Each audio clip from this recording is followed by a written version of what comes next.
Most people think prison is bars and orange jumpsuits. They don't think about the infirmary, the hallway no one talks about, the wing where the worst things happen, not with fists, but with silence. I was a nurse for 11 years. First in a trauma center, then in psychiatric. I thought I'd seen it all. Until I took the contract at Black Ridge Correctional, the pay was triple, the hours stable, no overnight shifts. The recruiter smiled when I asked about danger, said, "You're not in general population. You'll be behind 2 locked doors and a camera." What she didn't say is that the camera only records what they let it. And the doors, they don't always open when you knock. My first week, I treated a man with deep bruising across his ribs. I asked what happened. He just looked at the mirror in the room, not at me, and said, "Ask the one who wears white at night." I thought it was a psych case. Logged it, moved on. 3 days later, that same patient was gone. No discharge papers, no transfer orders. His cell, cleaned out. I asked the guard. He said, "There was never a guy in 42A. And that's when I realized I wasn't working in a medical facility. I was working in a containment unit. For people, for information, for things we're not supposed to classify. You patch them up, you ask no questions, and if they scream at night, you turn up the volume on the hallway speaker, just enough to drown it out. I tried to forget, to move on, to call it a bad chapter. But some files don't stay buried, and some things you treat don't want to heal. That was 7 years ago. And this is the first time I'm telling what really happened in the prison infirmary. Because someone needs to know. There are 2 kinds of nurses who end up in prison infirmaries. The first kind, burned out, desperate, looking for stable pay and fewer ER crashes. The second, the ones who already know what not to ask. I was the first kind, but Black Ridge made me the second real fast. The medical wing was its own world, no daylight. White walls so clean they felt surgical, but with a smell that never left your uniform. Like metal, bleach, and something older. Each shift started the same. Full scrub, badge check, and a silent moment where you looked into the mirror and reminded yourself, don't react, don't feel. Because if you flinch, they know. And not the inmates, the staff. There were no doctors, not really. We had consultants, faceless voices on speaker calls. Prescriptions were pre-written. Charts were redacted. We weren't allowed to administer sedatives without incident confirmation. But incident didn't mean what you think. A scratch on a guard's face could mean a blackout room for the inmate. But a broken rib on an inmate? Injury during restraint. No questions, no follow-up.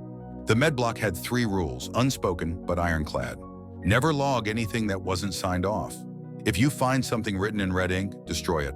Never look inside the cold storage past drawer 7, when Außenbier. That last one, I broke once, The drawer was unlocked, marked specimen, do not process. Außenbier inside wasn't a body, Außenbier. It was a box, and inside the box, hair, human, braided, still damp, no tag, no chain of custody, just a note, out to beer, or Captain B. ID pending, eyes must remain closed. Kan Captain B in hovering on B. I shut it. Hard, Sausen B told no one, Sausen B. But the next morning, my shift supervisor pulled me aside. Sausen B wasn't B. Didn't ask anything. Sausen B. Just whispered, don't go opening doors if you want to finish the year. 1000 B. There were other stories, the ones we told during smoke breaks when no cameras were nearby. X1000 B, Southern beeping. About patients who arrived from nowhere. No name, no sentence, just dropped off in restraints and logged as special category. 1000 B. One screamed in a language no one recognized. One wouldn't eat unless the food was refrigerated exactly 6 hours. One never blinked, ever, for 3 days. 1000 B. And every time one of them died or disappeared, someone on staff got a promotion. We're next 1000 B. The medics joked, one for the records, one for the ranks. Herkede Western Boers in 1000 B on, but the laughs were thin, tired, almost rehearsed, as 1000 B. Because if you've worked there long enough, you start to feel it. This place doesn't run on medicine. It runs on silence, You're not there to heal anyone. You're there to preserve a version of reality, one that keeps the walls up and the records clean. Even if it means becoming part of something you can't scrub off in the shower.